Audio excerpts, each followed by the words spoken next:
এবং তিনি আমাকে যে ব্যাটটা দিয়েছিলেন সেই ব্যাটটা দিয়ে আমি আন্ডার-19-এর ম্যান অফ দ্য টুর্নামেন্ট হয়েছিলাম, সেরা প্লেয়ার হয়েছিলাম। আমি মনে করি যে মুশফিক ভাই যখনই আমাকে বকা দেয় তখন আমি আরো বেশি সিরিয়াস হয়ে যাই। ওর তো যেটা বললো যে এই লাস্ট টেস্ট সিরিজে বকা দিয়েছে ওরে।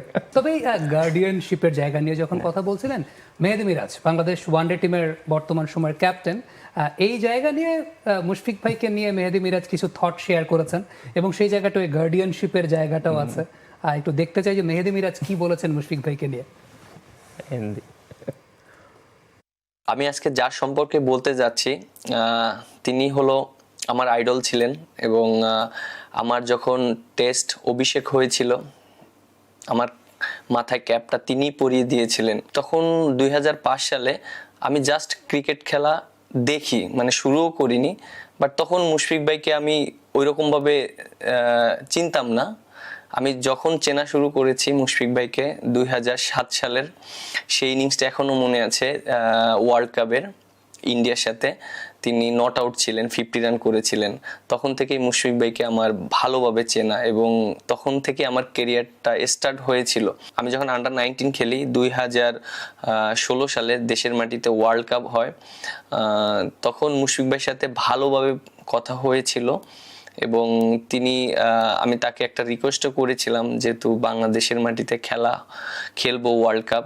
আমি তখন বলেছিলাম যে আমাকে একটা ব্যাট দেওয়ার জন্য, যেহেতু আমাদের দেশের মাটিতে খেলা। তিনি আমার ব্যাটটা পাঠিয়ে দিয়েছিলেন এবং তিনি আমাকে যে ব্যাটটা দিয়েছিলেন সেই ব্যাটটা দিয়ে আমি আন্ডার-19-এর ম্যান অফ দ্য টুর্নামেন্ট হয়েছিলাম, সেরা প্লেয়ার হয়েছিলাম, 4টা 50 করেছিলাম। সবসময় বকা খাই, ইন্টারন্যাশনাল 10 বছর খেলেছি, স্টিল বকা দিচ্ছে। এবং সত্যি কথা, অবশ্যই মুশফিক ভাই বকাটা আমার ভালোর জন্যই দেয় এবং আমি মনে করি যে মুশফিক ভাই যখনই আমাকে বকা দেয় তখন আমি আরো বেশি সিরিয়াস হয়ে যাই এবং আমি তাকে প্রায় 10 বছর পেয়েছি, ইন্টারন্যাশনাল কাছ থেকে দেখেছি এবং উনি যেভাবে পরিশ্রম করে এবং উনি যেভাবে ডেডিকেটভাবে স্টিল খেলছে, মানে 20 বছর ক্রিকেট খেলার পর ওনার যে ডেডিকেশন লেভেলটা, এটা আমার কাছে মনে হয় বাংলাদেশের ইতিহাসে কোনো প্লেয়ার এরকম হবে।